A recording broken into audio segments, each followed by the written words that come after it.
Mira, huwag mo nang ipagmalaki ang promosyon mo dahil bago lumubog ang araw na ito, wala ka ng trabaho, wala ka ng bahay, at wala ka na ring asawa. Pirmasuhan mo na ang mga annulment papers na ito o hinding-hindi mo na makikita ang anak natin. Ang mga salitang iyon ay tila mga talim ng kutsil. Yon na humiwa sa hangin ng malamig na opisina ni Dario. Hawak-hawak pa ni Mira ang isang supot ng mainit na pansit gisado, ang paboritong merienda ng kanyang asawa. Kapapalabas lang niya mula sa opisina ng kanilang principal sa pampublikong paaralan sa Cebu. Bit-bit ang balitang siya na ang bagong hirang na Vice Principal for Academics. Isang malaking karangalan is ang dagdag na sahod na sapat na sana para matapos ang bayad sa kanilang hinuhulugang bahay. Ngunit ang ngiti sa kanyang mga labi ay naglaho ng madaanan niyang pintuan ng rest area sa loob ng opisina ni Dario. Doon, sa ilalim ng malamig na buga ng aircon, nakita niya ang kanyang asawa. Ang lalaking iginapang niya sa utang para lamang maisalba ang negosyo nito. Nayakap-yakap si Selena. Si Selena, ang accountant ng kumpanya na itinuring niyang parang nakababatang kapatid. Hindi man lang nag-abala si Dario na ayusin ang kanyang nagulong polo. Tumayo lang ito, tinitigan siya ng malamig at inilapag ang isang makapal na folder sa ibabaw ng mesa. Dario, ano ito? Halos hindi lumabas ang boses ni Mira. Ang kanyang mga kamay ay nanginginig at ang mainit na pansit ay dahan-dahang nadulas mula sa kanyang pagkakahawak, bumagsak sa sahig at kumalat. Parang ang kanyang buhay na nawasak sa isang saglit. Hindi ka ba nakakaintindi, Mira? Sabat ni Selena habang dahan-dahang isinusuot ang kanyang mamahaling blazer. Yon ang blazer na binili ni Mira para kay Dario noong anibersaryo nila. Ngunit na yon ay suot na ng ibang babae. Sabi ni Dario, tapos na kayo. Huwag mo nang pahabain pa ang eksena. Nakakasawa na ang pagiging martir mo. Martir? Napatawanan pa si Mira. Ang mga luha ay nagsimulang pumatak sa kanyang pismi. Dario, 12 taon tayong magkasama. Isinangla ko ang lahat ng sahod ko. Kumuha ako ng salary loan, nag-overtime ako gabi-gabi para lang hindi mabagsak ang kumpanya mo. Tapos na yon? Iyong ang problema sa iyo, Mira. Lagi mong isinusumbat ang mga sakripisyo mo. Malamig na tugon ni Dario. Akala mo ba sapat na ang pagiging mabuting asawa para manatili ako? Selena is pregnant. At siya ang kailangan ng kumpanya ngayon, hindi isang guro na puro pangaral lang ang alam. Parang gumuho ang kisame sa ulo ni Mira. Buntis si Selena, habang siya ay nagpapakapagod sa eskwelahan para sa kinabukasan ng kanilang anak na si Leah. Ang asawa pala niya ay bumubuo na ng ibang pamilya. Ang bahay natin, Dario. Bulong ni Mira. Yon ang pinaghirapan ko. Doon lumalaki si Leah. Hindi mo pwedeng kunin sa amin yon. Dito na lumabas ang tunay na pangil ni Dario. Kinuha niya ang isang dokumento mula sa folder at ipinakita ito kay Mira. Tingnan mong mabuti ang pirma rito, Mira. Nung nakaraang buwan, pinirmahan mo ang transfer of ownership. Akala mo siguro ay loan documents yon para sa eskwelahan niyo, di ba? Pero hindi. Ang bahay na ito ay sa akin na lang. At ibibenta ko ito para pambayad sa mga bagong investment namin ni Selena. Nanlabo ang paningin ni Mira. Naalala niya ang gabing pagod na pagod siya mula sa paggawa ng lesson plan at may inabot na mga papel si Dario para raw sa isang emergency school supply contract. Dahil sa tiwala, pinirmahan niya yon ng hindi binabasa. Hayop ka, Dario, sigaw ni Mira. Akmang susugurin ang asawa, ngunit mabilis siyang naitulak ni Dario pabalik sa pinto. Huwag kang magkakamaling gumawa ng gulo, Mira, banta ni Dario. Ang boses ay puno ng put. May mga records ako ng mga transaksyon mo sa school fund. Isang tawag ko lang sa division office, hindi ka lang mawawala ng lisensya, makukulong ka pa sa salang malversation of funds. At kapag nangyari yon, sino sa tingin mo ang makakakuha ng custody kay Leah? Ako, at hinding-hindi ko na siya ipapakita sa isang kriminal na tulad mo. Napahawak si Mira sa gilid ng pintuan para hindi matumba. Ang kanyang puso ay tumitibok na mabilis, puno ng takot para sa kanyang anak. Si Leah ang kanyang buhay. Ang banta ni Dario ay hindi biro. Alam niyang kaya nitong baluktutin ang katotohanan gamit ang pera at koneksyon nito. Umalis ka na rito, Mira. Utos ni Selena habang humihigop ng kape na parang nanonood lang ng isang murang drama. Kunin mo na ang mga gamit mo sa bahay bago ko ipatapon sa basurahan. Bukas na bukas, kami na ang titira doon. Lumabas si Mira ng opisina na parang isang bangkay na naglalakad. Ang sikat ng araw sa Cebu ay napakaliwanag. Ngunit para sa kanya, ang mundo ay nababalot ng kadiliman. Hawak pa rin niya ang promosyon na papel sa kanyang kamay. Ang papel na kanina lang ay simbolo ng kanyang tagumpay. Pero ngayon ay tila isang biro na lang. Paano siya lalaban? Wala siyang pera, wala siyang bahay. At ang kanyang dangal bilang guro ay nakasalalay sa mga kamay ng taong pinakaminahal niya, ngunit siya ding sisira sa kanya. Habang naglalakad patungo sa sakayan ng jeep, isang itim na sasakyan ang huminto sa kanyang tapat. Bumaba ang bintana at nakita niya ang kanyang biyenan, si Doña Remedios. Akala ni Mira ay makakahanap siya ng kakampi, ngunit ang malamig na tingin ng matanda ang sumalubong sa kanya. Nabalitaan ko ang nangyari, Mira. Panimula ni Doña Remedios. Huwag mo nang tangkaing bumalik sa bahay namin. Ayaw kong madamay ang pangalan ng mga Villanueva sa iskandalong ginagawa mo. Isuko mo na si Leah kay Dario kung ayaw mo mabulok sa kulungan. Hindi na nakasagot si Mira. Ang lahat ng tao sa paligid niya, ang mga taong pinaglingkuran at minahal niya, ay isa-isang tumatalikod. Pagdating niya sa kanilang bahay, ang bahay na itinayo mula sa kanyang pawis at luha, nakita niya ang mga maleta niya na nakatambak na sa labas ng gate. Ang kanyang anak na si Leah ay nakaupo sa tabi ng mga gamit, umiiyak at yakap-yakap ang kanyang lumang manika. Nanay, bakit tayo aalis? Sabi ni Lola hindi na daw tayo dito nakatira. Hikbi ng bata. Niyakap ni Mira ang kanyang anak ng mahigpit. Doon, sa gitna ng kalsada, sa harap ng bahay na kinamkam ng kanyang asawa, naramdaman ni Mira ang isang klase ng galit na hindi pa niya naramdaman kailanman. Isang galit na unti-unting pumapalit sa kanyang takot. Hindi siya papayag. Hindi siya pwedeng basta na lang mabura sa mundo. Ngunit habang isinasakay niya ang kanilang mga gamit sa isang tricycle, napansin niya ang isang lalaking nakatayo sa kabilang kalsada. Si Junjun, ang dating delivery boy ng kumpanya ni Dario na tinanggal sa trabaho noong nakaraang buwan. Hawak nito ang isang luma at sira-sirang laptop bag. Ma'am Mira, tawag nito sa mahinang boses, tila natatakot na makita ng iba. May iniwan po si Sir Dario sa bodega na ipapatapon na sana niya. Pero alam kong kailangan niyo ito. Binuksan ni Junjun ang bag. Sa loob ay ang lumang laptop ni Dario. Ang laptop na ginagamit nito nung nagsisimula pa lang ang kumpanya. Ang laptop na alam ni Mira na naglalaman ng lahat ng sikretong hindi dapat malaman ng mundo. Patawad po, ma'am. Ito lang ang kaya kong maitulong, sabi ni Junjun bago mabilis na naglakad palayo. Tiningnan ni Mira ang laptop. Pagkatapos ay tiningnan niya ang kanyang anak na si Leah. Sa pagkakataong yon, alam ni Mira na ang laban ay hindi pa tapos. Nagsisimula pa lang ang tunay na bagyo. Nanay, bakit po nakakandado ang pinto? Bakit po nasa labas ang mga laruan ko? Ang boses ni Leah ay parang karayom na tumutusok sa puso ni Mira. Nakatayo ang bata sa harap ng malaking gate ng kanilang bahay, yakap-yakap ang kanyang kupas na teddy bear habang nakatingin sa mga kahon at maletang nagkalat sa bangketa. Ang bahay na dati ay puno ng halimuyak ng nilulutong hapunan ni Mira ay tila naging isang malamig na kuta na hindi na kumikilala sa kanila. Sandali lang, anak. May kukunin lang si nanay sa loob.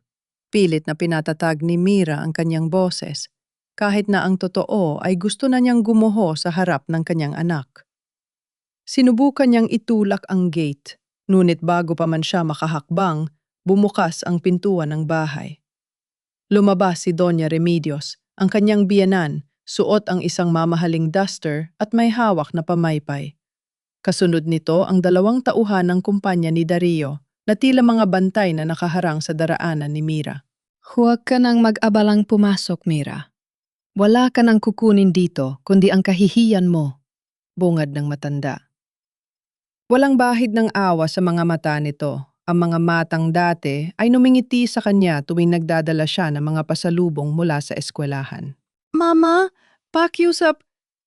Si Lia po ito, ang apo nyo. Gabi na, saan nyo kami gustong pumunta? Kahit para sa bata na lang, hayaan nyo muna kaming magpalipas ng gabi. Pagsusumamo ni Mira. Ang kanyang dangal bilang guro ay unti-unti niyang ibinaba. Nilunok ang lahat ng pot para lamang sa kaligtasan ng kanyang anak. Humalakak ng mahina si Doña Remedios. Apo, Mira, huwag tayong maglokohan. Alam nating lahat na si Dario ang nagpakapagod para sa bahay na ito at ngayon may mas karapat-dapat ng manirahan dito. Isang babaeng handang magbigay sa amin ng tagapagmana, hindi katulad mo na puro trabaho at libro lang ang inuuna. Mama, paano niyo nagagawa ito? Alam niyo kung gaano ako nagsakripisyo para sa pamilyang ito? Ako ang nagbayad ng mga utang ni Dario noong nalulugi ang kumpanya niyo. Hiyaw ni Mira. Ang kanyang boses ay nanginginig sa galit. Mabilis na lumapit si Doña Remedios at isang malakas na sampal ang dumapo sa pisingi ni Mira. Nanahimik ang paligid. Maging si Lia ay napatigil sa pag-iyak sa gulat. Huwag mo akong masumbat-sumbatan, Mira. Isang hamak na guro ka lang na nakikitira sa pamilya namin. Ang kapal ng mukha mong sabihing ikaw ang bumuhay sa amin? Na yung nalaman na ni Dario ang tungkol sa mga peking dokumento sa eskwelahan nyo? Dapat lang nalayuan ka namin bago pa madamay ang pangalan ng mga Villanueva sa baho mo. Napahawak si Mira sa kanyang namamagang pisingi. Hindi ang sakit ng sampal ang nagpaguho sa kanya, kundi ang katotohanang maging ang kanyang biyenan ay kasabwat sa plano ni Dario na baluktutin ang katotohanan. Ginagamit nila ang issue ng malversation of funds na sila naman ang may gawa para palabasin siyang kriminal. Ma'am, tama na po, bulong ng isa sa mga tauhan na tila nahihiya sa nasasaksihan. Pero isang matalim na tingin lang ang ipinukol ni Doña Remedios dito. Ilabas niyo lahat yan! At tiyakin niyang hindi na makakaapak ang babaeng yan sa subdivision na ito? Utos ng matanda bago tumalikod at pumasok sa loob. Iniwan silang mag-ina sa gitna ng dilim. Wala nang nagawa si Mira, kundi tipunin ang mga gamit nila sa kalsada. Ang mga kapitbahay ay nagsisimula ng sumilip sa kani-kanilang mga bintana, nagbubulungan tungkol sa disgrasyadong bise-prinsipal na pinalayas ng kanyang asawa.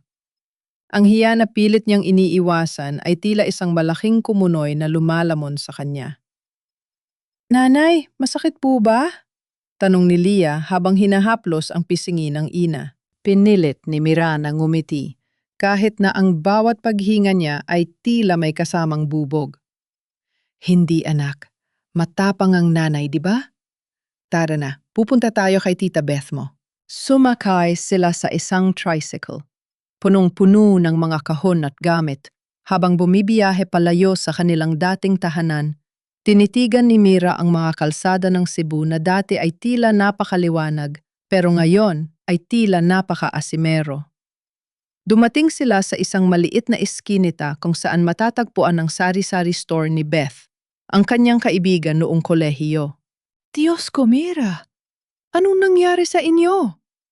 Gulat na bungad ni Beth nang makita ang kalagayan ng kaibigan.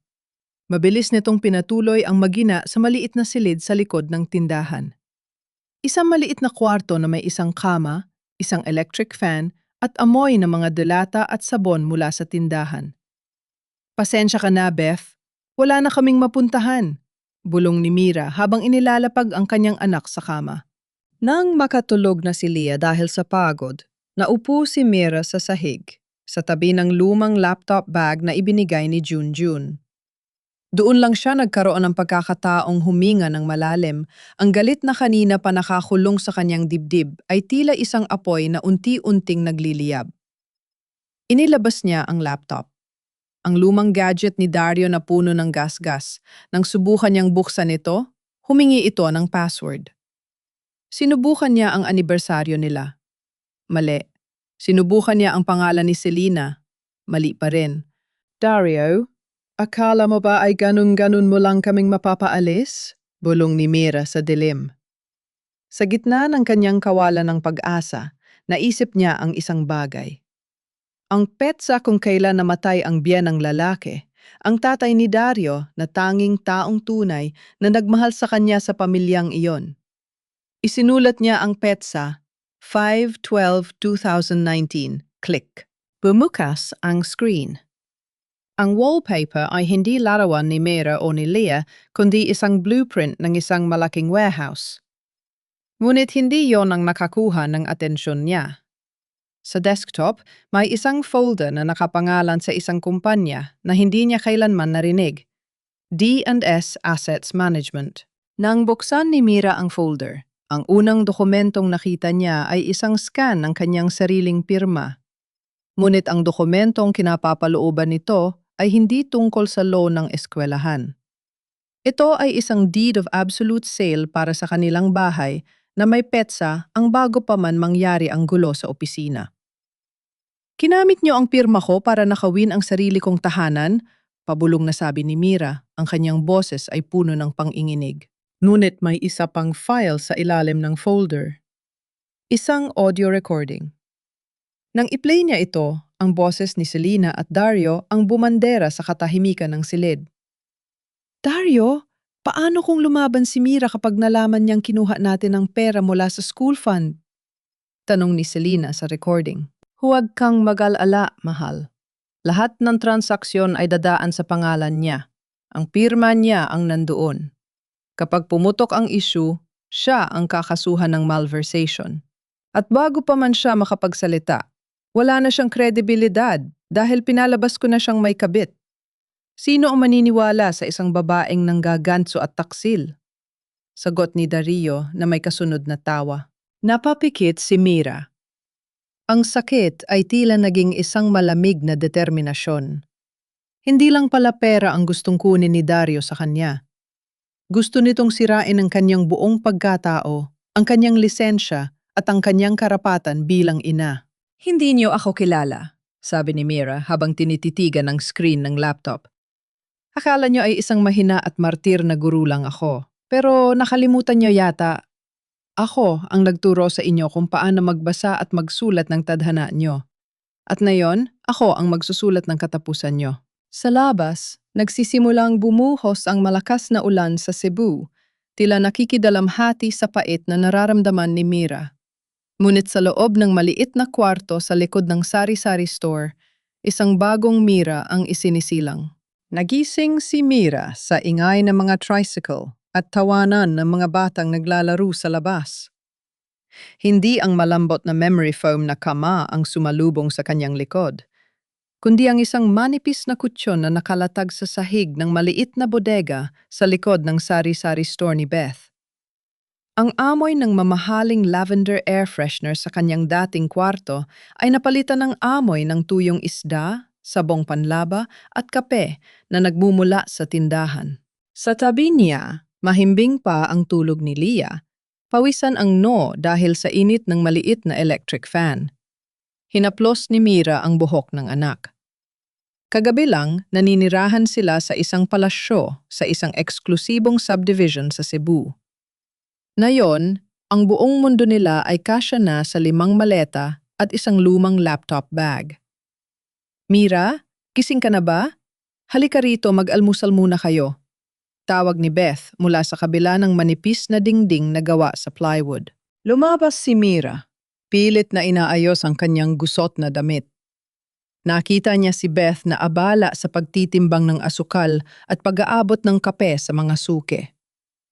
Pagkakita sa kaibigan, mabilis na kumuha si Beth ng 2 pirasong pandesal at isang basong mainit na kape.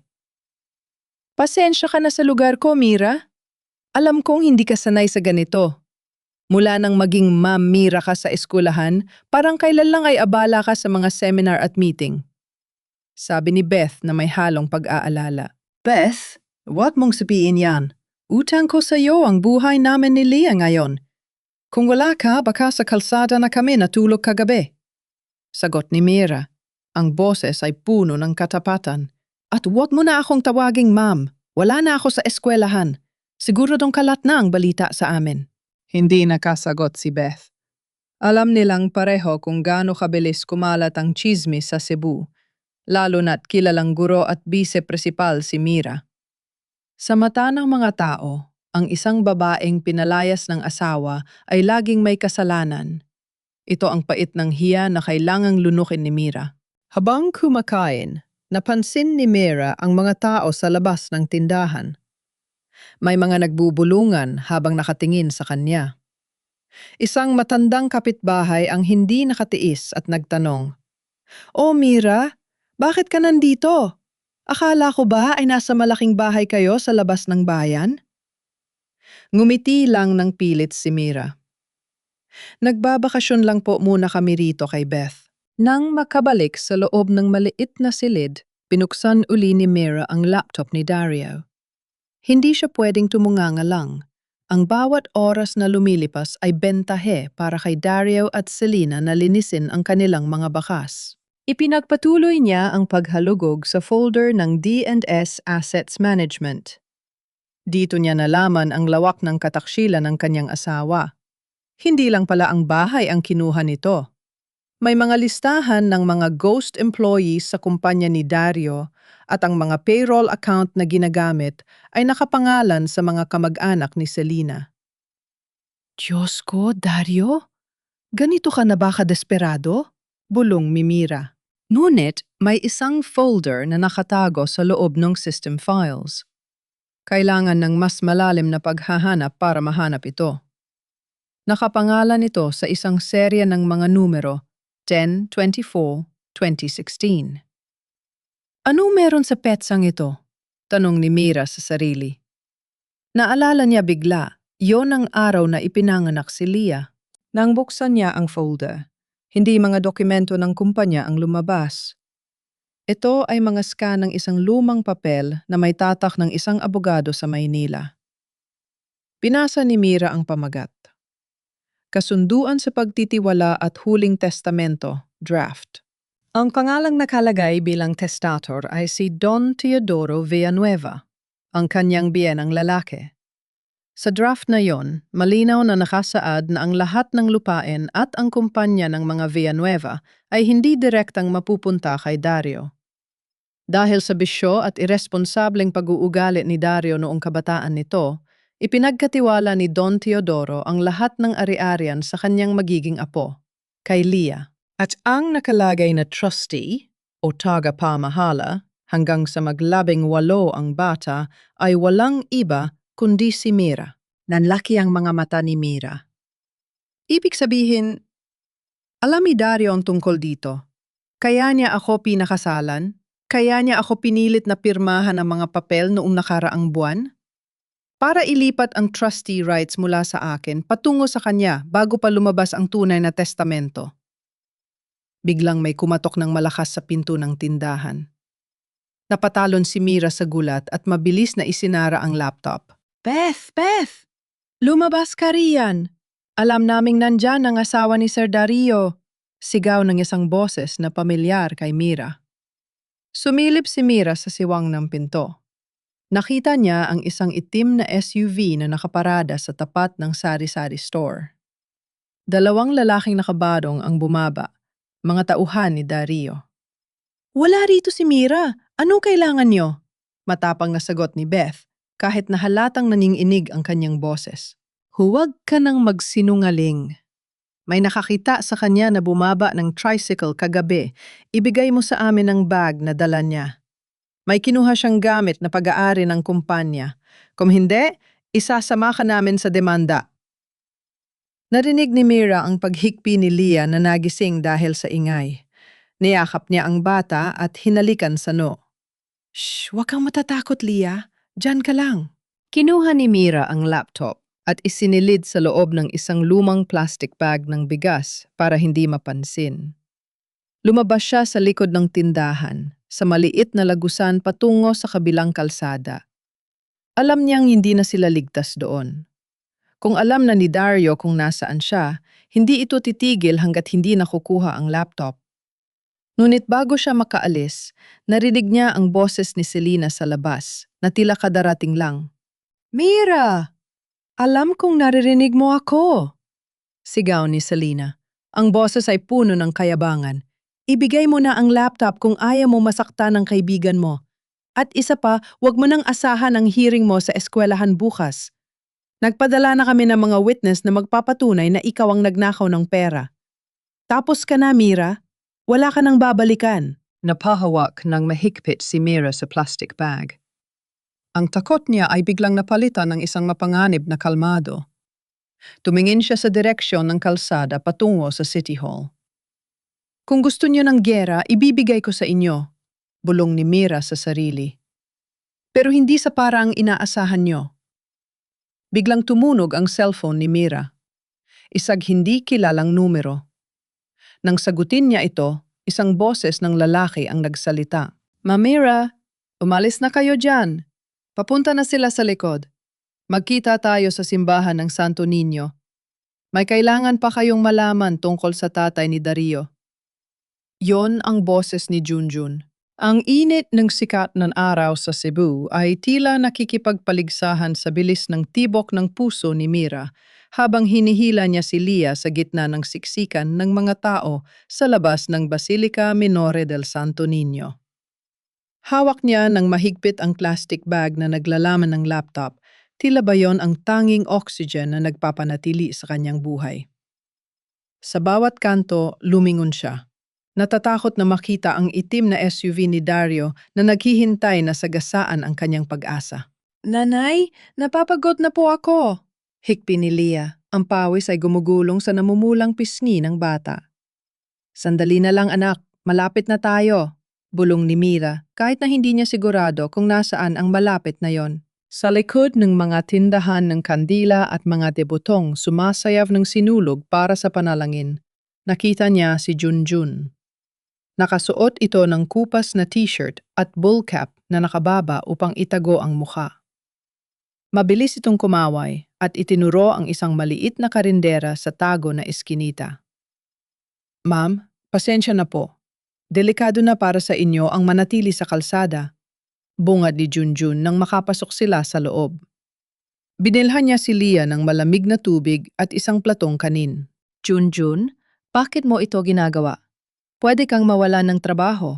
O baka mas malala pa, madamay ka sa gulo ni Dario. Tanong ni Mira.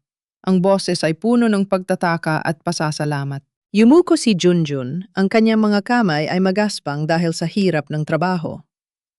Ma'am, nung namatay ang nanay ko at wala akong pambayad sa punerarya, kayo lang ang hindi nag-atubiling mag-abot ng tulong.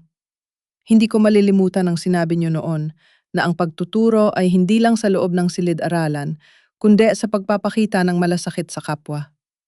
Ngayon, ako naman ang magtuturo sa inyo ng katotohanan. Inilabas ni Mira ang laptop at inilapag sa lamesang gawa sa kahoy. Ano ba talaga ang meron dito, Junjun? Nakita ko ang tungkol sa testamento, pero bakit kailangang ipasira ito ni Dario? Hindi lang testamento ang yan, ma'am. May folder dyan na tinawag nilang Project Tungkod. Yon ang plano nila ni Selena para nakawin ang pondo ng eskwelahan nyo at ilipat sa mga account na hindi nyo matutuntun sa isang tingin lang. Paliwanag ni Junjun. Mabilis na binuksan ni Mira ang laptop. Sa gabay ni Junjun, hinanap nila ang folder na nakatago sa ilalim ng napakaraming subfolders ng system registry. Nang mabuksan ito, bumulaga kay Mira ang isang listaha na mga peking invoice. Diyos ko! Bulong ni Mira. Ang bawat invoice ay para sa mga computer at laboratory equipment na dapat ay para sa kanyang paaralan. Ang halaga? Umaabot ng 10 milyong piso. At sa bawat ibaba ng dokumento, naroon ang kanyang pirma, ang kanyang digital signature na palaging ginagamit ni Dario sa tuwing may kailangang ayusin sa kumpanya. Ginamit nila ang pangalan ko para mag-order ng mga reject at sirang kagamitan mula sa China. Pero ang siningil nila sa gobyerno ay presyong bago at dekalidad. Ang sobrang pera ay napunta sa D&S Assets Management, pait na sabi ni Mira. Hindi lang siya basta pinalitan sa puso ni Dario. Ginawa siyang sacrificial lamb. Ang lahat ng hirap niya sa pag-akyat sa posisyon ay ginamit ni Dario bilang shield para sa krimen nito. Sa oras na mag-audit ang Commission on Audit, COA, ang lahat ng ebidensya ay magtuturo sa kanya. Ngunit ang pinakamasakit na bahagi ay hindi ang mga numero. May isang video file na nakapangalan na anniversarysurprise.mp4. Sa pag-aakal lang baka may natira pang alaala ng pag-ibig, binuksan ito ni Mira. Ngunit hindi iyon selebrasyon. Ang video ay kuha mula sa isang hidden camera sa opisina ni Dario. 3 buwan na ang nakalilipas. Nung mismong gabi ng kanilang ika-10 anibersaryo, kung kailan sinabi ni Dario na may emergency meeting siya. Sa screen, nakita ni Mira si Dario at Selena na nagtatawanan habang may hawak na baso ng wine. Dario, paano kung biglang maghinala si Mira? Matalino ang asawa mo, baka mapansin niya ang mga dokumentong pinapapirmahan mo. Sabi ni Selena sa video, habang nakasandal sa dibdib ni Dario. Tumawa si Dario, isang tawang hindi kailanman narinig ni Mira.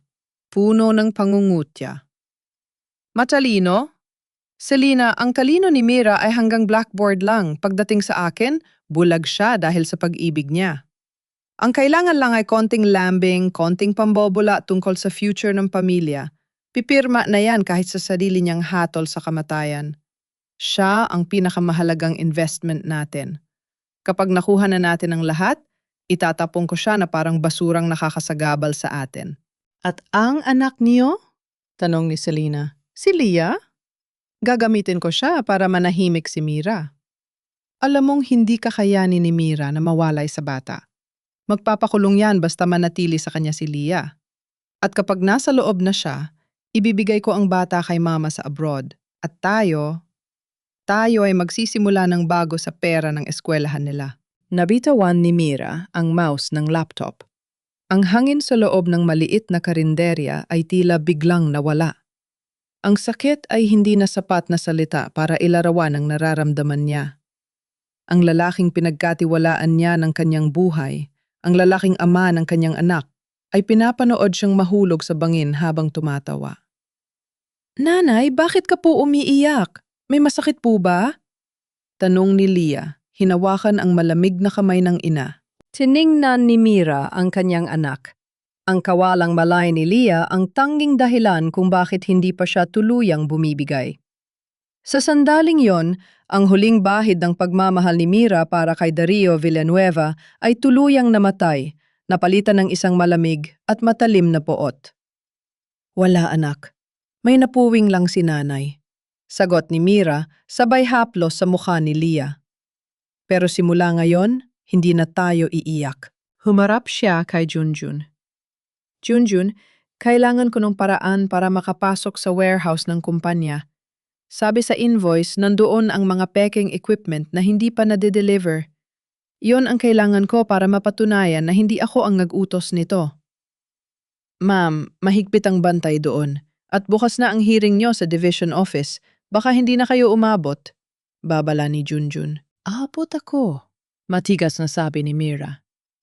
Dahil ang hearing na iyon ay hindi magiging katapusan ko. Iyon ang magiging simula ng pagbagsak nila. Biglang tumunog ang laptop, isang notification ng incoming email. Dahil nakasync pa ang account ni Dario, nakita ni Mira ang isang bagong mensahe mula sa isang private investigator. Subject: Mira's location found. Message: she was spotted near the basilica with a former employee. We are moving in. Junjun, kailangan na nating umalis, sigaw ni Mira. Bago pa man sila makatayo, isang pamilyar na itim na sasakyan ang huminto sa bungad ng eskinita. Bumaba ang bintana at nakita ni Mira ang malamig na mga mata ni Dario. Mira! Tawag ni Dario sa isang boses na dati ay nagpapakalma sa kanya, pero ngayon ay nagpapindig ng kanyang balahibo. Ibigay mo sa akin ang laptop ng maayos at baka hayaan ko pa kayong makita ang bukas. Sa likod ni Dario, Nakita ni Mira ang dalawang lalaking may hawak na mabibigat na bagay. Alam ni Mira na hindi na lang ito tungkol sa pera o bahay. Ito ay tungkol sa kanyang buhay. Ang boses ni Dario ay kasing lamig ng hanging nanggagaling sa katedral.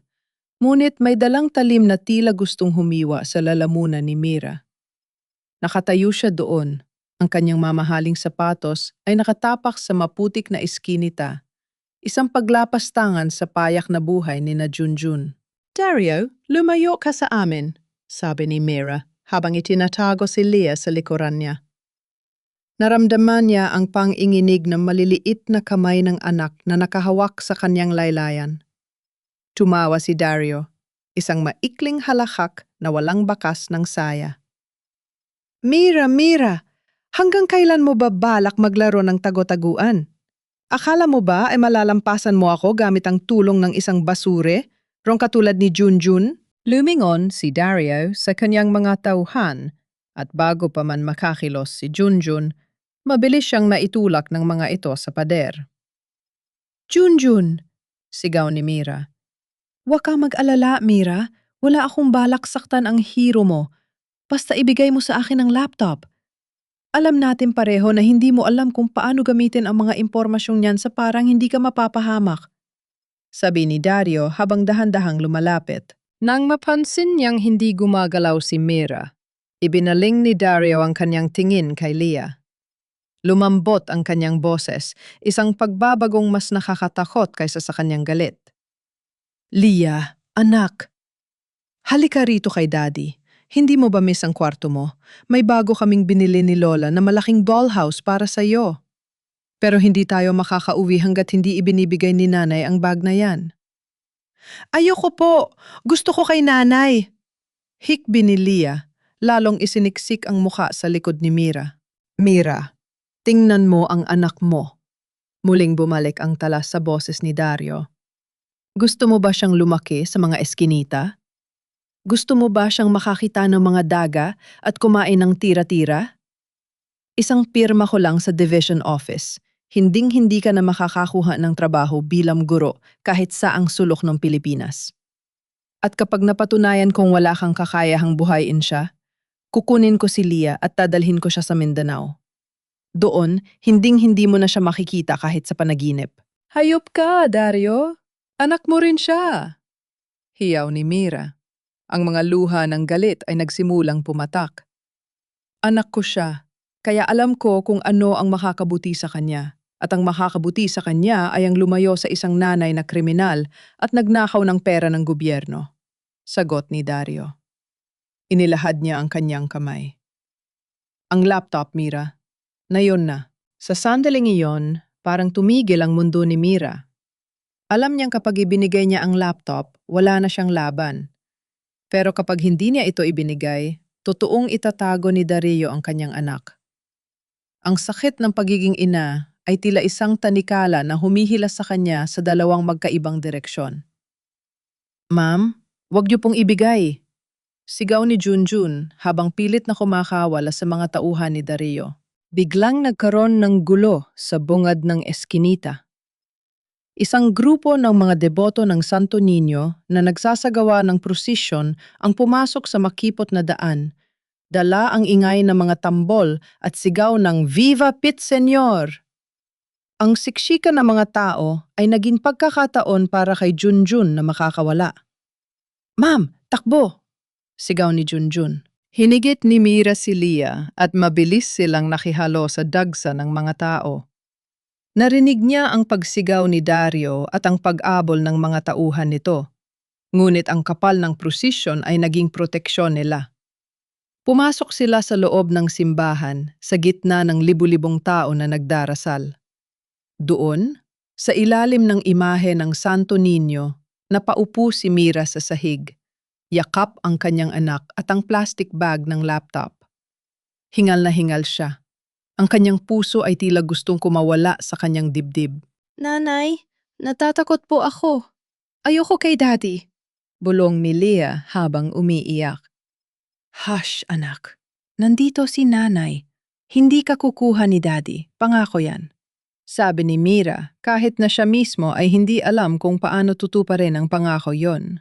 Nang medyo kumalma na ang paligid, humanap si Mira ng isang tago na sulok sa loob ng kumbento. Alam niyang hindi sila pwedeng manatili doon ng matagal. Binuksan niya uli ang laptop. Kailangan niyang makahanap ng isang bagay na mas malakas kaysa sa banta ni Dario.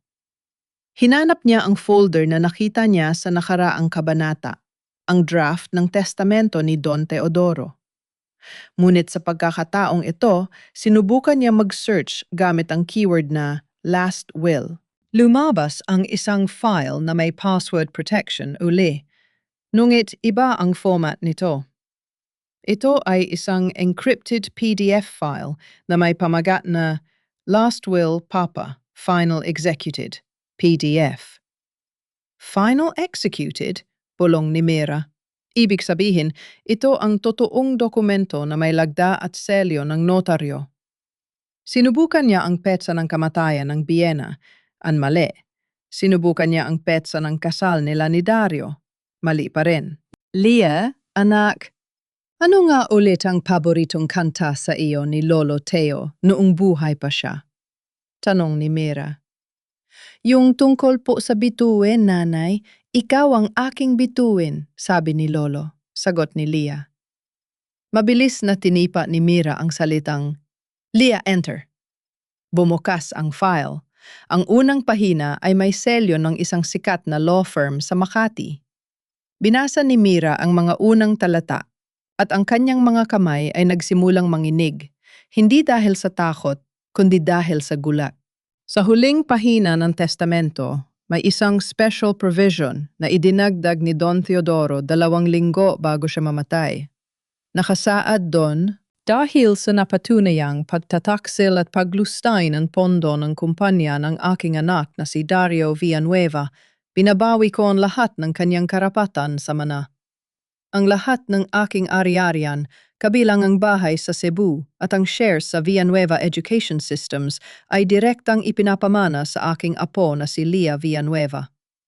At dahil ang aking manugang na si Mira Villanueva ang tanging nanatiling tapat sa pamilya at sa kanyang tungkulin, siya ang itinalaga kong sole administrator. Anumang dokumentong pipirmahan ni Dario na naglalayong ilipat ang pagmamayari ay otomatikong null and void. Napahawak si Mira sa kanyang bibig. Ibig sabihin, ang lahat ng pananakot ni Dario, ang pagpapapirma sa kanya ng mga papel, ang pagpapalayas sa kanila, lahat ng iyon ay iligal. Siya ang may hawak ng kapangyarihan. Siya ang may-ari ng bahay. Siya ang may-ari ng kumpanya sa pangalan ni Leah. Ngunit bago pa man niya maisara ang laptop, isang anino ang lumitaw sa likuran niya. Matalino ka talaga, Mira. Nahanap mo ang file na yon, sabi ng isang boses ng babae. Lumingon si Mira at nakita si Selena. Ngunit hindi ito galit. May hawak siyang tissue at tila katatapos lang umiyak. Selena, anong ginagawa mo rito? Tanong ni Mira, handang tumayo at tumakbo. Huwag kang matakot. Hindi ako nareto para kay Dario. Sabi ni Selena, ang boses ay puno ng pait. Narinig ko ang pag-uusap nila ni Doña Remedios kanina. Kapag nakuha na nila ang laptop, itatapon na rin nila ako. At ang bata sa sinapupunan ko. Sabi ni Doña Remedios, hindi raw pwedeng maging Villanueva ang isang bastardo. Gagamitin lang ako ni Dario para makuha ang pirma mo tapos itatapon din nila ako na parang ikaw. Inabot ni Selena ang isang maliit na USB drive kay Mira. Nandyan ang lahat ng recordings ng mga meeting nila tungkol sa Project Tungkod. Mira, pakiusap. Iligtas mo si Leah. At kung may kaunting awa ka pa, tulungan mo rin ako makalaya sa kanila. Tiningnan ni Mira ang USB. Pagkatapos ay tiningnan niya si Selena. Sa gitna ng labanang ito, ang kaaway ng kanyang kaaway ay naging isang hindi inaasahang alas. Bakit ko dapat pagkatiwalaan ng babaeng sumira sa pamilya ko? Tanong ni Mira. Dahil pareho tayong biktima ng isang halimaw, sagot ni Selena. At bukas sa hearing, kailangan mo magpasabog ng katotohanan bago kanila tuluyang ibaon. Sa loob ng madilim at tahimik na silid sa likod ng kumbento, tanging ang liwanag ng laptop ang nagbibigay ng aninag sa mukha ni Mira. Sa tabi niya, nakaupo si Selena, ang babaeng naging mitsa ng pagkawasak ng kanyang tahanan. Ngunit na yon ay tila isang basang sisiw na nanginginig sa takot. Bakit, Selena? Bakit mo ito ginagawa na yon? Tanong ni Mira. Ang kanyang boses ay malamig at walang halong emosyon. Hindi niya magawang maawa, ngunit kailangan niya ang impormasyon. Dahil narinig ko sila, Mira, hikpi ni Selena. Sabi ni Doña Remedios, pagkatapos mong mapirmahan ng waiver para sa kustodya ni Lia at ang pagsuko sa mga shares, gagawa sila ng paraan para itapon din ako. Hindi raw nila hahayaang madungisan ang pangalan ng mga Villanueva ng isang diskrasyadang tulad ko. Gagamitin lang nila ang bata sa sinapupunan ko para makuha ang gusto nila. Tapos, kukunin nila ang sanggol at palalayasin ako. Napahigpit ang hawak ni Mira sa USB na ibinigay ni Selena. Ang tindi ng kasamaan ni Dario at ng kanyang ina ay tila walang hangganan. Para sa kanila, ang mga babae sa buhay nila ay mga gamit lamang na pwedeng palitan kapag wala ng pakinabang. Isaksak mo yan, Mira, pagmamadali ni Selena. Nandyan ang record ng pag-uusap nila sa abogado noong isang gabi. Pinaplano nila kung paano ibebenta ang mga kaso mo sa division office para siguradong matanggalan ka ng lisensya bukas. Nang isaksak ni Mira ang USB, bumulaga sa kanya ang mga audio files. Pinindot niya ang pinakabagong recording. Attorney, siguruhin mong hindi makakalusot si Mira sa hearing bukas, boses iyon ni Dario. Nagbayad na ako sa 3 witness mula sa accounting department. Sasabihin nilang si Mira ang nag-utos na ilihis ang pondo sa DNS assets. Kapag natanggalan siya ng trabaho, wala na siyang kapasidad na buhayin si Lia. Iyon ang gagamitin nating basehan para makuha ang bata. At ang laptop, Sir Dario? Paano kung nahanap niya ang testamento? Tanong ng abogado. Huwag kang mag-alala. Ang alam ng lahat, ang draft na yon ay nawala na. At kung mahanap man niya, sino ang maniniwala sa isang vice-principal na nagnakaw ng pera ng eskwelahan? Sasabihin nating peke ang dokumentong hawak niya. Sagot ni Dario na may kasunod na mapang-uyam na tawa. Ramdam ni Mira ang pag-akyat ng dugo sa kanyang ulo. Ngunit sa halip na sumigaw, lalo siyang kumalma. Binuksan niya ang PDF ng testamento ni Don Teodoro na nahanap niya kanina. Sa dulo ng dokumento, may isang hyperlink na nakalagay, videostorment.mp4. Pinindot niya yon. Isang video ang lumabas.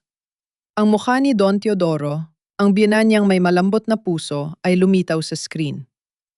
Mukha na siyang sakitin noon, ngunit ang kanyang mga mata ay matalas pa rin. Kung pinapanood mo ito, Mira, ibig sabihin ay wala na ako at malamang ay gumagawa na ng kalokohan ang anak kong si Dario. Simula ng matanda sa video. Patawarin mo ako, Mira, kung kailangan mong pasanin ang bigat ng pamilyang ito. Alam ko ang ugali ni Dario. Alam kong gagamitin niya ang pera para sa sarili niyang luho. Kaya naman, sa harap ng aking mga saksi at ng aking abogado na si Ate Mendoza, idinedeklara ko na ang lahat ng aking ari-arian ay para lamang kay Lia. At ikaw, Mira, ang itinalaga kong guardian. Ang orihinal na kopya nito ay nasa vault ng aming law firm sa Makati. Huwag kang matatakot, anak. Ang katotohanan ang magpapalaya sa iyo. Jumulo ang luha ni Mira. Lolo Teo, bulong niya. Hanggang sa huling sandali, ang biyanyan niya ang nag-iisang taong naniwala sa kanyang danggal. Mira, kailangan mo nang umalis. Babala ni Selena habang tumitingin sa pinto. Parating na sila rito. May tracker ang laptop ni Dario. Malapit na sila. Saan ako pupunta? Sa division office? Doon nila ako hihintayin. Sabi ni Mira. Hindi, sabi ni Selena. Pumunta ka kay Ate Mendoza. Siya ang tanging makakapagpatunay na totoo ang hawak mong file. Pero bilisan mo, dahil bukas ng 8:00 ng umaga ang hearing mo. Kapag hindi ka nakasipot o wala kang dalang ebidensya, tapos ka na. Kinuha ni Mira ang laptop, ang USB at pinuhat ang natutulog na si Leah. Selena, bakit mo ito ginagawa? Pagkatapos ng lahat ng paninira mo sa akin. Tumingin si Selena sa kanya. Ang mga mata ay puno ng pagsisisi. Dahil na-realize ko na kapag hinayaan kitang matalo, ako ang susunod na biktima. At gusto kong maging maayos ang buhay ng anak ko, kahit hindi sa tabi ni Dario. Mabilis na lumabas si Mira sa kumbento sa tulong ni Junjun na kanina pa nagbabantay sa labas. Sumakay sila sa isang lumang taxi patungo sa direksyon ng syudad. Ma'am, saan tayo? Tanong ni Junjun. Sa opisina ni Ate Mendoza, ngayon din, utos ni Mira. Habang bumibiyahe, pinuksan uli ni Mira ang kanyang cellphone. Isang text message ang pumasok mula sa isang hindi kilalang numero. Ma'am Villanueva, this is the school division office. Your hearing has been moved to 7 a.m. tomorrow due to an urgent matter. Failure to attend will result in immediate termination and filing of criminal charges. Napatingin si Mira sa relo niya. 2:00 na ng hating gabi. Iniba ni Dario ang oras ng hearing para hindi siya makapaganda. Sinisiguro nitong wala siyang kakampi. Junjun, bilisan mo ang pagmamaneho. May 6 na oras na lang tayo para baligtarin ang mundo. Sabi ni Mira. Ang kanyang boses ay puno ng awtoridad na ngayon lang niya naramdaman. Ngunit bago pa man sila makalayo, isang itim na sasakyan ang biglang humarang sa daanan ng taxi.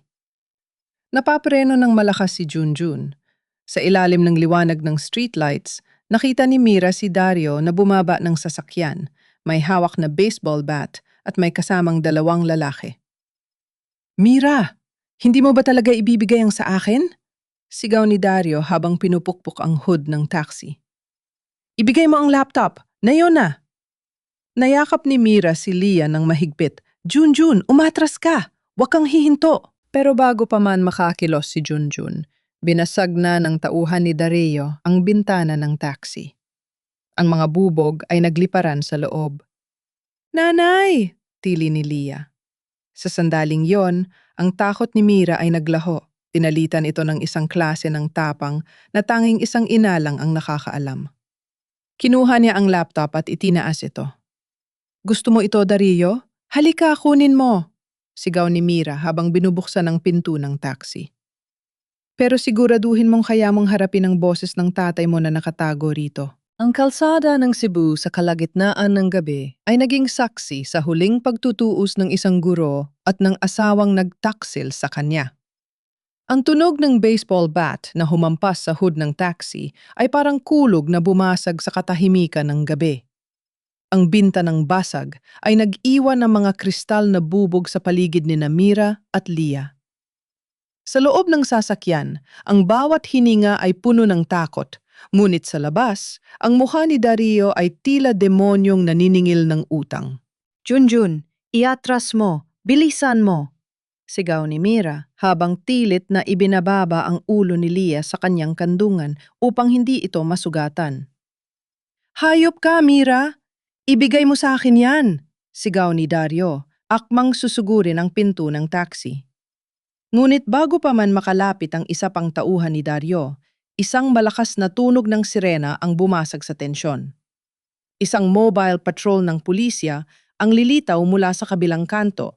Marahil ay nakarinig ng kaguluhan mula sa mga residente sa malapit. Sir, mga pulis! Babala ng isang tauhan ni Dario. Napamura si Dario. Tinitigan niya si Mira ng huli, isang tinging nangangako ng kamatayan, bago mabilis na sumakay sa kanyang sasakyan at humarurot palayo, iniwan ng taxi na basag ang bintana. Ma'am Mira? Ma'am? Okay lang po ba kayo? Tanong ni Junjun, hingal at nanginginig ang mga kamay na nakahawak sa manibela. Okay lang kami, Junjun. Sige na, kailangan makaalis na tayo rito bago pa sila bumalik, sabi ni Mira. Ang kanyang boses ay kalmado, isang kalmadong nanggagaling sa kailaliman ng kanyang pagiging ina. Hindi tayo pwedeng pumunta sa opisina ni Ate Mendoza ngayon. Siguradong nandoon sila at naghihintay. Saan tayo, ma'am? Sa terminal. Magtatago tayo sa siksika ng mga tao sa North Bus Terminal. Doon hindi nila tayo madaling matutunton. Utos ni Mira. Habang bumibiyahe, niyakap ni Mira si Lia, na ngayon ay humihikpi na lang ng mahina. Sa kabilang dako ng Cebu, sa loob ng mansyon ng mga Villanueva, ang tensyon ay mas masahol pa sa nangyari sa kalsada. Ang tanga mo, Dario! Hinayaan mo siyang makatakas? Bulyaw ni Doña Remedios habang palakad-lakad sa malawak na sala. Kapag nakarating siya sa hearing bukas at dala ang laptop na yon, hindi lang ang bahay ang mawawala sa atin. Baka mabulok ka sa kulungan. Mama, huwag mo akong sigawan. Ginagawa ko ang lahat. Singhal ni Dario habang nagbubuhos ng alak sa kanyang baso. May mga tao na ako sa division office. Kahit anong sabihin niya, wala siyang ebidensyang matibay. Ang kailangan lang natin ay makuha ang bata para hindi siya makapagsalita. Sa itaas ng hagdan, nakatayo si Selena, nakikinig sa bawat salita. Hawak niya ang kanyang tiyan. Ang pag-aalinlangan na kanina ay parang maliit na buto ay naging isang malaking punong kahoy na ngayon. Nakikita niya ang tunay na kulay ng pamilyang pinasok niya.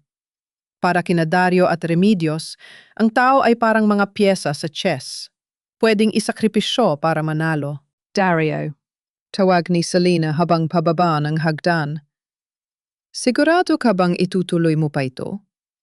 Pwede naman nating hayaan na lang si Mira. Basta makuha natin ang pera mula sa kumpanya. Tumingin si Dario kay Selena. Ang kanyang mga mata ay puno ng pagkasuklam. Huwag kang makialam dito, Selena. Accountant ka lang. Gawin mo ang trabaho mo at siguruhing malinis ang mga libro bago ang audit. At tandaan mo, ang batang yan sa loob mo, Villanueva yan. At hindi ako papayag na ang isang Villanueva ay lumaking anak ng isang talunan. Malamig ang pakiramdam ni Selena. Alam niyang kapag natapos na ang laban kay Mira, siya na ang susunod na puntirya. Samantala, sa isang maliit na motel malapit sa terminal, binuksan ni Mira ang laptop sa huling pagkakataon bago ang umaga. Sinubukan niyang i-extract ang lahat ng file sa USB na ibinigay ni Selena. Habang nagbabasa, nakakita siya ng isang email thread sa pagitan ni Dario at ng isang supplier ng educational tools. Doon ay nakumpirma ang lahat. Ang kumpanya ni Dario ay nagsusupply ng mga segunda manong computer na nire-repack para magmukhang bago. Ang mas masahol pa, ang budget para sa special education ng mga batang may kapansanan ay doon nila kinuha. Diyos ko, Dario! Pati ang mga bata, ninakawan niyo! Bulong ni Mira. Ang kanyang puso ay nadudurog para sa mga estudyante niya. Isang mensahe ang pumasok sa kanyang cellphone. Mula kay Selena. Mira, nasa akin ang susi ng warehouse. Nandun ang mga boxes ng sirang computers na may sticker na ng school nyo. Gagamitin nila yan para ipakita sa hearing na ikaw ang nag-receive. I'll leave the back door open at 4 a.m. Ito na ang huling tulong ko. Tumingin si Mira sa oras. 2:00 na ng madaling araw. May 2 oras na lang siya para sa isang huling misyon bago ang hearing sa 7:00. Junjun, gisingin mo si Lia. Kailangan natin pumunta sa warehouse, sabi ni Mira. Ma'am, delikado po iyon. Pakatrapito ni Selena, babala ni Janjan. Kailangang sumugal, Janjan. Ito lang ang tanging paraan para hindi lang ako malinis, kundi para mapatigil ang pagnanakaw nila sa eskwelahan, matatag na sabi ni Mira. Habang naghahanda silang umalis, tiningnan ni Mira ang kanyang sarili sa salamin ng motel. Ang kanyang buhok ay gulo-gulo, ang kanyang muka ay puyat, at may pasa siya sa braso mula sa pagkakahablot ni Dario kanina. Ngunit sa likod ng lahat ng iyon, nakita niya ang isang babaeng hindi na natatakot sa dilim. Dario Villanueva, bukas makikita mo kung anong klaseng guro ang kinalaban mo, bulong ni Mira. Ngunit lingid sa kaalaman ni Mira sa labas ng motel, isang tauhan ni Dario ang nakatayo sa anino, hawak ang isang cellphone. Boss, nahanap ko na sila. Papunta sila sa warehouse. Opo, handa na kami. Ang gabi sa Cebu ay hindi pa natatapos. Ang pinakamadilim na bahagi ng gabi ay nagsisimula pa lamang.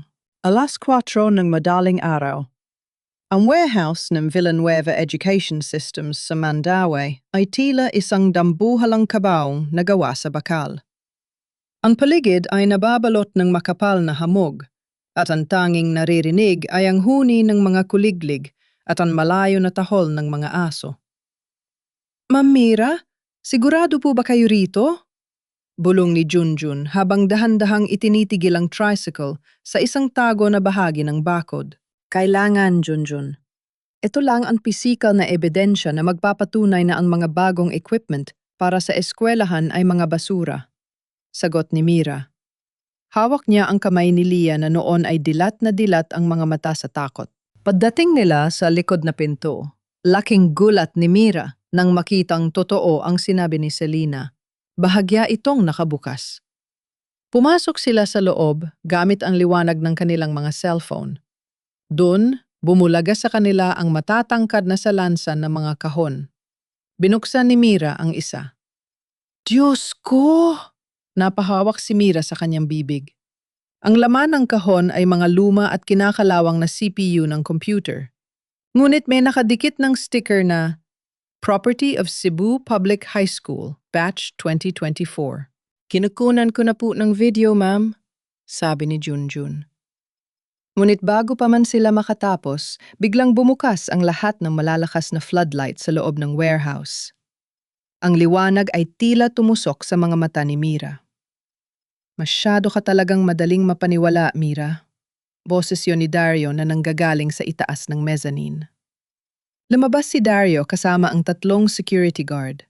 Sa tabi niya ay hindi si Selena, kundi si Doña Remedios na may hawak na panyo sa ilong na tila nandidiri sa paligid. Dario, ang lahat ng ito, ang pagnanakaw niyo sa mga bata, sigaw ni Mira itinuturo ang mga kahon. Pagnanakaw? Mira, ang nakikita ko rito ay isang vice-principal na pumasok ng walang pahintulot sa isang pribadong warehouse para itago ang mga ebidensya ng kanyang sariling krimen, nakangising sabi ni Dario. Salamat sa tip ni Selena. Akala mo ba talaga ay kakampi mo siya? Ginamit ka lang namin para mahuli ka sa akto ng trespassing at pagnanakaw ng dokumento. Hindi totoo yan. Si Selena ang nagsabi sa akin. Si Selena? Ang babaeng nasa ospital ngayon dahil sa stress na idinulot mo. Sabat ni Doña Remedios. Mira, tapos na ang laro.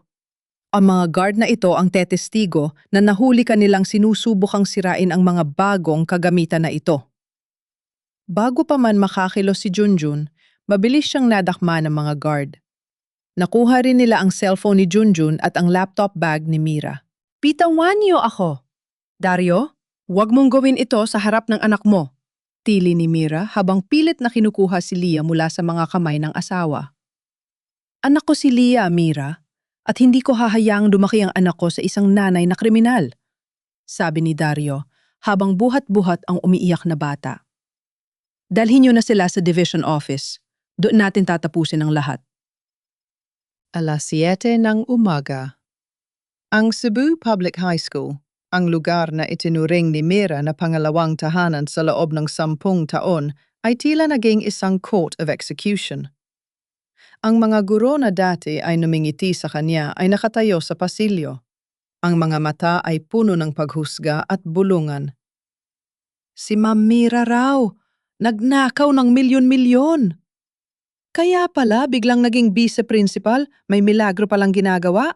Ang bawat salita ay parang sampal sa mukha ni Mira habang naglalakad siya sa gitna ng pasilyo, escort ng mga security guard. Wala na sa kanya si Lia. Kinuha na ito ni Doña Remedios at dinala sa kung saan. Sa loob ng conference room nakaupo ang board of directors ng division office. Sa harap nila ay ang mga ebidensya na inihanda ni Dario, ang mga peking pirma ni Mira, ang mga testimonya ng mga tauhan ng accounting na binayaran at ang aktong paghuli sa kanya sa warehouse. Kang Villanueva. Dahil sa bigat ng mga akusasyon at sa mga ebidensyang ipinakita, ang board ay nagdesisyon na ipataw ang immediate preventive suspension sa iyo. Sabi ng superintendent, ang boses ay walang emosyon. Isuko mo ang iyong school ID, ang mga susi ng opisina at ang iyong karapatang pumasok sa loob ng campus habang isinasagawa ang investigasyon para sa iyong dismissal. Nanginginig ang mga kamay ni Mira habang inilalapag ang kanyang ID sa lamesa. Ang ID na pinaghirapan niyang makuha sa pamamagitan ng board exam, master's degree at 8 taon ng pagtuturo sa malalayong baryo. Hindi po ako ang nagnakaw. Pakiusap, pakinggan niyo ako. Pagsusumamo ni Mira, ang kanyang boses ay basag, pero walang tumingin sa kanya. Paglabas niya ng silid, sinalubong siya ni Dario sa labas. Malinis ang suot nito, mukhang isang kagalang-galang na negosyante. Hinila niya si Mira sa isang tago na sulok ng garden. Masakit ba, Mira? Bulong ni Dario, ang boses ay puno ng tagumpay. Ito ang napapala ng mga taong hindi marunong sumunod. Akala mo ba ay mananalo ka sa akin? Nasaan si Leah? Ibigay mo sa akin ang anak ko, singhal ni Mira. Inilabas ni Dario ang kanyang cellphone at may ipinakitang mga larawan. Ang puso ni Mira ay tila tumigil sa pagtibok. Larawan yon ni Mira at Junjun sa loob ng motel kagabi, mga anggulong kinuha para magmukhang may malaswang ugnayan sila. Kung hindi ka pipirma sa waiver ng kustodya ni Leah at sa pagsuko ng lahat ng shares na iniwan ni Papa, bukas na bukas, ang mga larawang ito ay kakalat sa buong social media sa Cebu. Panta ni Dario. Gusto mo bang malaman ng mga estudyante mo na ang kanilang huwarang vice principal ay nakikipagtalik sa isang delivery boy sa murang motel habang nagtatago sa asawa? Isang click ko lang, Mira, at hinding-hindi mo na maibabangon ang pangalan mo kahit kailan. Napahawak si Mira sa pader para hindi matumba. Ito na ang pinakamababang bagsak ng kanyang buhay. Wala siyang trabaho, wala siyang dangal, at ngayon, gagamitin ni Dario ang tanging kaibigang tumulong sa kanya para tuluyan siyang sirain. May hanggang 2:00 ka ng tanghali, Mira. Pirmasuhan mo ang mga papel na ito o bukas, ikaw ang pinakadisgrasyadang babae sa buong probinsya, sabi ni Dario bago siya iniwang mag-isa sa ilalim ng matinding sikat ng araw. Napaupo si Mira sa damuhan ng eskwelahan. Ang katahimikan ng paligid ay tila tumatawa sa kanyang pagbagsak. Tiningnan niya ang kanyang mga kamay. Ang mga kamay na dati ay puno ng tisa, pero ngayon ay puno ng dumi ng maling paratang. Ngunit sa gitna ng kanyang kawalan ng pag-asa, naramdaman niya ang isang bagay sa loob ng kanyang bulsa. Isang maliit na piraso ng papel na isiningit ni Junjun bago ito dalhin ng mga guard kanina. Binasa ni Mira ang sulat. Ma'am, hindi nila nahanap ang tunay na laptop. Yung dinala natin sa warehouse ay dummy lang. Ang tunay na laptop, nasa ilalim ng upuan ng tricycle. Laban po, ma'am. Nanlaki ang mga mata ni Mira. Isang maliit na liwanag sa gitna ng kadiliman. Sa likod ng isang maliit na garahe sa Colon Street, hinihingal na lumapit si Mira sa lumang tricycle ni Junjun. Ang kanyang mga kamay ay nanginginig habang kinakapa ang ilalim ng upuan. Dun, sa pagitan ng mga kalawanging bakal at madidilim na sulok, naramdaman niya ang isang matigas na bagay na nakabalot sa bubble wrap.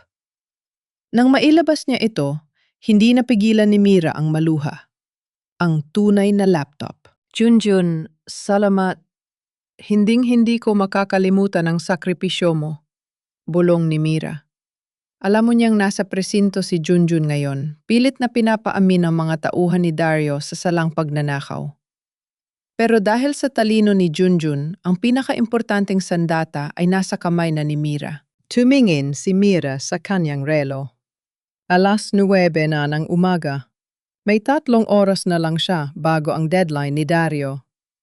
Imbes na sumuko, mabilis siyang lag-abang ng taxi at nagpunta sa isang lugar na hindi inaasahan ni Dario, ang ospital kung nasaan si Selena. Sa loob ng silid sa ospital, nakita ni Mira si Selena na nakahiga, maputla at mag-isa. Walang Doña Remedios o Dario na nagbabantay sa kanya. Isang tray ng malamig na pagkain ang nasa tabi niya na hindi man lang nagalaw. Sabi ni Dario, Nasa ospital ka raw dahil sa stress na idinulot ko, bungad ni Mira habang dahan-dahang isinasara ang pinto. Napabalik ko si Selena, ang mga mata ay puno ng takot. Mira, paano ka nakapasok dito? Akala ko ba ay nasa division office ka na? Akala rin ni Dario ay talo na ako, pero nagkakamali siya, sabi ni Mira habang inilalapag ang laptop sa ibabaw ng lamesa. Selena, tingnan mo ang sarili mo. Pinagpalit mo ang danggal mo para sa isang lalaking iniwan ka rito nang mag-isa sa oras na nakuha na niya ang gusto niya? Akala mo ba ay ikaw ang susunod na reyna ng mga Villanueva? Nagkakamali ka. Ikaw ang susunod na itatapon. Humikpi si Selena. Tama ka, Mira. Pagkaalis niyo sa warehouse, sinabihan ako ni Doña Remedios na wag na akong babalik sa mansyon. Sinabihan nila ang mga guard na bawal akong papasukin. At si Dario, hindi man lang sinasagot ang mga tawag ko. Kasi wala ka nang pakinabang sa kanila, pait na sabi ni Mira. Pero may isang paraan pa, Selena. Isang paraan para hindi ka mabulok sa kulungan kasama ni Dario. Ibigay mo sa akin ang access sa cloud accounting ng DNS assets. Alam kong may kopya ka ng mga original na log na hindi pa nababago. Nag-aalangan si Selena. Kapag ginawa ko yun, madadamay din ako. Madada, may ka rin naman kung mananatili kang tahimik. Pero kung tutulungan mo ako, maaari kitang gawing state witness. Maililigtas mo ang sarili mo at ang bata sa sinapupunan mo mula sa pamilyang walang puso. Pangunggumbinsi ni Mira. Nanginginig ang mga kamay ni Selena habang kinukuha ang kanyang cellphone. May isang folder ako sa Google Drive. Doon ko inilagay ang lahat ng video ni Dario habang tinuturuan ng mga tauhan kung paano gayahin ang pirma mo gamit ang software. At nandoon din ang record ng mga bank transfer sa mga personal na account ni Doña Remedios. Habang pinupush ni Mira ang mga file patungo sa kanyang laptop, nakaramdam siya ng panibagong lakas. Ngunit hindi pa sapat ang ebidensya. Kailangan niya ng legal na proteksyon. Tinawagan ni Mira ang numerong kanina pa niya gustong tawagan, si Ate Mendoza, ang tapat na abogado ni Don Teodoro. Ate Mendoza, si Mira Villanueva po ito. Hawak ko na ang final executed copy ng testamento at ang mga recordings ni Don Teodoro. Kailangan ko po kayo sa division office sa 2:00 ng tanghali, sabi ni Mira. Ang boses ay matatag at puno ng autoridad. Hihintayin kita doon, Mira. Panahon na para makuha ni Lia ang nararapat para sa kanya, sagot ng matandang abogado. 11:30. Ang mainit na sikat ng araw sa Cebu ay tila nagpapahiwatig ng darating na bagyo. Sa loob ng opisina ng board sa eskwelahan, nakaupo si Dario kasama ang kanyang abogado at si Doña Remedios. Sila ay kumpiyansa, hawak ang mga dokumentong magpapabagsak kay Mira. Nasaan na ang asawa mo, Dario? Malapit na ang 2:00, inip na tanong ni Doña Remedios. Darating yon, Mama. Alam ni Mira na kapag hindi siya sumipot, ang mga larawan niya sa motel ay kakalat sa buong Cebu. Mas mahalaga sa kanya ang dangal niya kaysa sa anumang ebidensya. Nakangising sagot ni Dario. Eksaktong 2:00, bumukas ang pinto. Pumasok si Mira. Hindi bilang isang talunang babae, kundi bilang isang reyna na handang bawiin ang kanyang kaharian. Maayos ang kanyang suot, nakapusod ang kanyang buhok, at ang kanyang mga mata ay nag-aapoy sa determinasyon. Sa likod niya ay si Ate Mendoza at Selena na nakaupo sa isang wheelchair.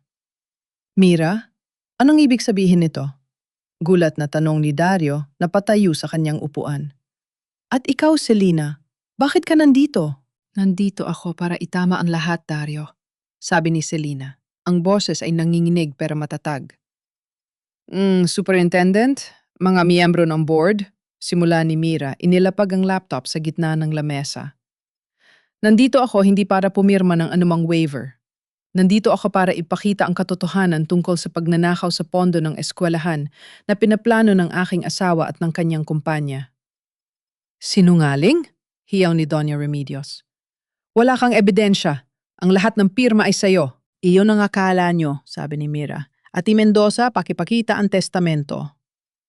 Nang ilabas ni Ate Mendoza ang orihinal na dokumento at i-play ang video ni Don Teodoro sa malaking screen ng conference room, ang mukha ni Dario ay naging kasing puti ng papel. Ang boses ng kanyang sariling ama na nagtatakwil sa kanya ay umalingaw-ngaw sa buong silid. Pero hindi lang yan. Dagdag ni Mira. Narito rin ang forensic report ng aking mga digital signatures. Papapatunayan ni Selena na gumamit kayo ng software para pekiin ang mga ito. At narito ang listahan ng mga bank accounts kung saan nyo inilipat ang pondo. Mga account na nakapangalan sa inyong dalawa, Dario at Remedios. Peke ang lahat ng yan. Sinisiraan mo lang kami. Sigaw ni Dario habang pilit na inaagaw ang laptop. Huli na ang lahat, Dario, sabi ni Mira, sabay turo sa pinto. Bumukas ang pinto at pumasok ang mga tauhan ng NBI, National Bureau of Investigation. Mr. Dario Villanueva at Gangin Remedios Villanueva, kayo ay inaresto sa salang large-scale estafa, falsification of private documents, at child abuse. Habang kinakabitan ng posa si Dario, tinitigan siya ni Mira. Sabi mo, Dario, bago lumubog ang araw ay wala na akong bahay, walang trabaho at walang asawa. Pero tingnan mo, ang araw ay hindi pa lumulubog at ikaw na ang nawala ng lahat. Mira, patawarin mo ako para kay Leah. Sigaw ni Dario habang kinakaladkad palabas. Huwag mong banggitin ang pangalan ng anak ko, malamig na sabi ni Mira. Dahil simula ngayon, ang tanging apel idong ituturo ko sa kanya ay ang apelido ng isang matapat na guro, hindi ng isang magnanakaw. Ngunit sa gitna ng tagumpay ni Mira, isang dokumento ang naiwan sa ibabaw ng lamesa. Isang flight itinerary na nahanap ni Selena sa email ni Dario. Nanlaki ang mga mata ni Mira. May isa pang twist na hindi niya inaasahan. Ang flight ay para sa Mindanao, mamayang 3:00 ng hapon, para sa 2 tao, isang adult at isang bata. Nasaan si Leah? Nasaan ang anak ko, Dario? Nasaan si Leah? Ang sigaw ni Mira ay umalingaw-ngaw sa tahimik na conference room, pumasag sa dignidad ng mga opisyal na naroroon. Hawak-hawak ni Mira ang flight itinerary na nahanap ni Selena. Isang tiket patungong Zamboanga para sa 3:00 ng hapon. 3 oras na lang mula ngayon. Kahit nakaposas ang mga kamay, nagawa pa ring umisi ni Dario. Isang nising puno ng lason.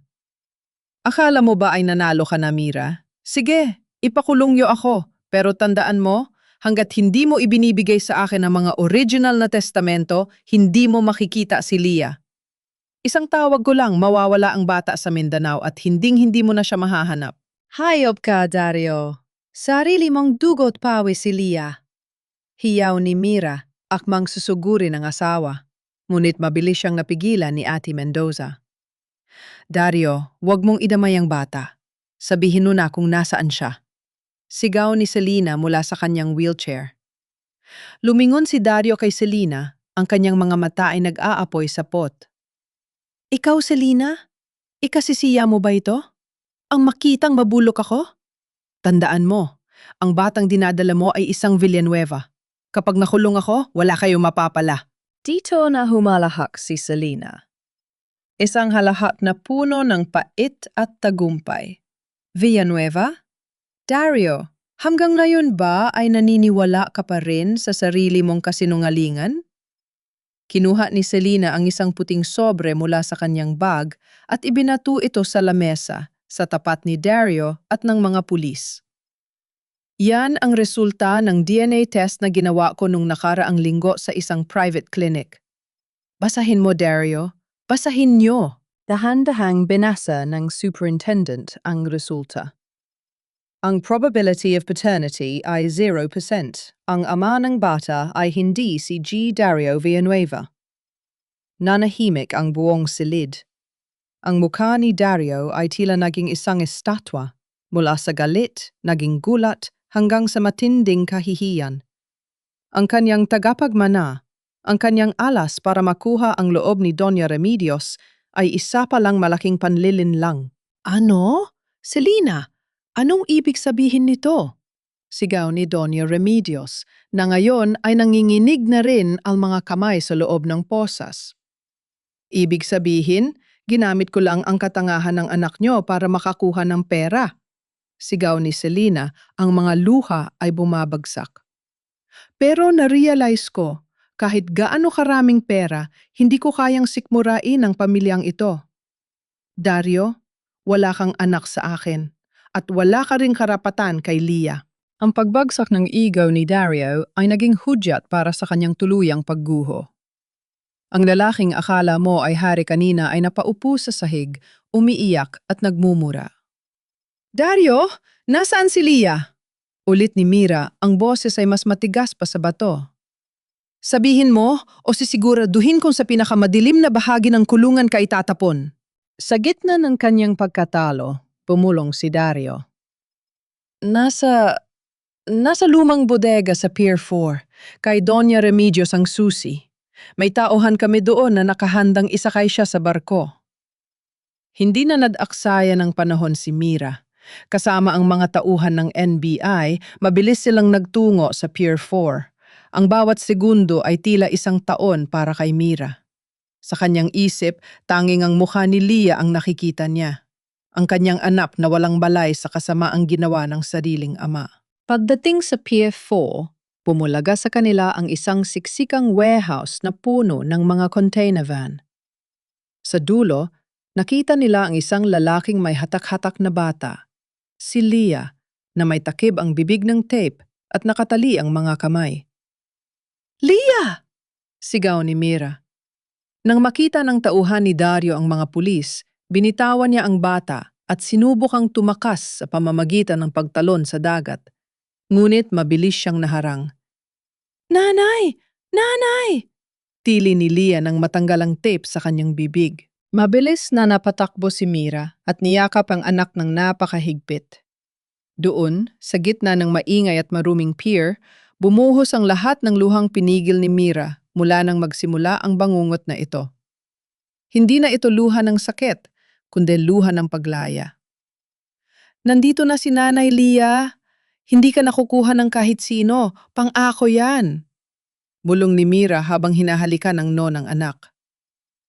Paglipas ng 2 oras, bumalik si Mira sa division office para tapusin ang dapat tapusin. Nakatayo siya sa harap ni Doña Remedios na ngayon ay isinasakay na sa sasakyan ng pulis. Mira, pakiusap. Huwag mo kaming ipakulong. Mag-usap tayo. Ang bahay, sa'yo na ang bahay. Pagsusumamo ng matanda, ang kanyang ya ay tuluyan ng nawala. Tinitigan siya ni Mira ng diretso sa mga mata. Ang bahay ay kay Lia, na mula pa noong una, Mama. Hindi niyo ito binibigay sa akin. Pinabawi ko lang ang ninakaw niyo. At tungkol sa pagpapatawad, guru ako. At ang tanging ituturo ko sa inyo ngayon ay ang leksyon ng hustisya. Tumingin si Mira kay Dario na nasa loob na ng sasakyan, nakayuko at hindi makatingin sa kanya. Wala nang galit sa puso ni Mira, tanging matinding pagkaawa para sa isang lalaking wina sa kang sariling pamilya dahil sa kasakiman. Salamat sa huling pagkakataon na ibinigay mo sa akin, Dario, sabi ni Mira. Dahil sa pananakit mo, nahanap ko ang tunay na lakas ko. Pero hindi ko hahayaang lumaki si Lia na may blahid ng iyong pangalan. Habang paalis ang mga sasakyan ng pulis, lumapit si Selina kay Mira. Mira, aalis na rin ako. Siguradong hahanapin ako ng mga tauhan ni Dario. Pero salamat. Salamat dahil pinakita mo sa akin kung paano lumaban ng tama. Tumanggo lang si Mira. Alam niyang may mga kasalanan din si Selina. Ngunit sa huling sandali, ang babaeng ito ang tumulong para mailigtas ang kanyang anak. Nang lumingon si Mira sa kanyang paaralan, nakita niya ang mga guro at ang superintendent na nakatayo sa lobby. Inabot sa kanya ng superintendent ang kanyang school ID na kanina lang ay binawi sa kanya. Villanueva. O mas tamang sabihing Vice Principal Villanueva, sa ngalan ng Division Office humihingi kami ng paumanhin. Ang iyong posisyon ay naghihintay sa iyo at ang board ay nagdesisyon na bigyan ka ng special commendation para sa paglalantad ng malaking korupsyon na ito, sabi ng superintendent. Kinuha ni Mira ang ID. Tiningnan niya ang kanyang pangalan, Mira Villanueva. Pero sa kanyang isip, alam niyang igit pa siya sa pangalang iyon. Siya ay isang ina. Siya ay isang survivor. Niyakap niya si Leah na nakahawak sa kanyang kamay. Tara na anak, uuwi na tayo sa totoo nating tahanan. Ang araw sa Cebu ay nagsisimula ng lumubog, nagbibigay ng kulay kahel at ginto sa langit. Isang tanda na pagkatapos ng pinakamadilim na gabi, ang bagong bukas ay laging dumarating. Ang mga huling sinag ng araw ay tumatama sa malalaking bintana ng mansyon ng mga Villanueva. Tahimik ang paligid. Wala na ang bulyaw ni Doña Remedios. Wala na ang mapang-uyam na tawa ni Dario. At wala na ang mabigat na presensya ng kataksilan. Sa unang pagkakataon sa loob ng maraming taon, ang hangin sa loob ng bahay na ito ay tila malayang nakakahinga.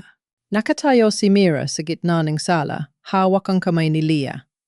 Sa harap nila, ang mga tauhan ng isang moving company ay abalang inilalabas ang mga huling gamit ni Doña Remedios at Dario. Alinsunod sa utos ng korte at ng testamento ni Don Teodoro, ang lahat ng personal na kagamitan ng mga ito ay dapat nang mailis upang formal na maibalik ang kustodya ng bahay kay Mira bilang tagapamahala ni Leah. Nanay, dito na po ba ulit tayo titira? Tanong ni Leah. Ang mga mata ay puno ng pag-asa. Oo, anak. Pero sa pagkakataong ito, wala nang magpapaalis sa atin. At wala na tayong kailangang katakutan, sagot ni Mira, sabay halik sa tuktok ng ulo ng bata. Isang itim na sasakyan ang huminto sa labas. Bumaba si Ate Mendoza, bitbit ang mga pinal na dokumento mula sa hukuman. Mira, tapos na ang lahat. Ang kaso laban kay Dario at sa kanyang ina para sa large-scale estafa at falsification ay umuusad na. Hindi sila makakalabas ng kulungan dahil sa bigat ng ebidensya, balita ng abogado. At tungkol sa annulment, mabilis itong mapuproseso dahil sa napatunayang pagtataksil at ang tangkang pagkidnap sa bata. Huminga ng malalim si Mira. Salamat, Ate Mendoza. Salamat sa pananatiling tapat kay Lolo Theo at sa amin. Obligasyon ko ito, Mira. Alam ng biyenan mo na ikaw ang tanging magliligtas sa danggal ng pamilyang ito. Sagot ng matanda bago nagpaalam. Habang naglalakad si Mira sa loob ng bahay, bawat sulok ay nagpapaalala sa kanya ng mga gabing umiiyak siya ng palihim habang nagtatrabaho para sa kumpanya ni Dario. Nakita niya ang isang lumang litra, tunila ni Dario sa ibabaw ng fireplace. Kinuha niya ito, tinitigan ang mukha ng lalaking minahal niya ng higit sa kanyang sarili, at nang walang pag-aalinlangan, binitawan niya ito sa basurahan. Hindi ito ganti. Ito ay paglilinis. Lumabas siya sa balkona at nakita si Junjun na tumutulong sa pag-aayos ng gate. Nilapitan niya ang binata. Junjun, tungkol sa nangyari sa motel, huwag kang mag-alala. Naglabas na ng official statement ang division office para linisin ang pangalan mo at ang sa akin. Alam na ng lahat na gawa-gawa lang yun ni Dario, sabi ni Mira. Yumuko si Junjun, nahihiya pa rin. Ma'am Mira, wala po yon. Ang mahalaga ay ligtas kayo ni Leah. Pero ano na po ang mangyayari ngayon? Ngayon, Junjun, magsisimula na tayo sa tama. Gusto kong ikaw ang maging head of logistics ng warehouse sa eskwelahan. Kailangan ko ng taong mapagkakatiwalaan para siguraduhin na ang mga gamit na dumarating para sa mga bata ay totoo at dekalidad. Alok ni Mira. Nanlaki ang mga mata ni Junjun. Talaga po, ma'am? Maraming salamat po. Hinding-hindi ko po kayo bibigwin. Ngumiti si Mira. Ang utang na loob ay hindi lang dapat binabayaran ng pasasalamat, kundi ng pagkakataon para sa mga taong naging tapat. Pagkalipas ng isang buwan, ang buong Cebu Public High School ay nagdiriwang, hindi lang dahil sa pagkapanalo ng kanilang eskwelahan sa isang regional competition, kundi dahil ito ang unang araw ni Mira Villanueva bilang opisyal na vice principal.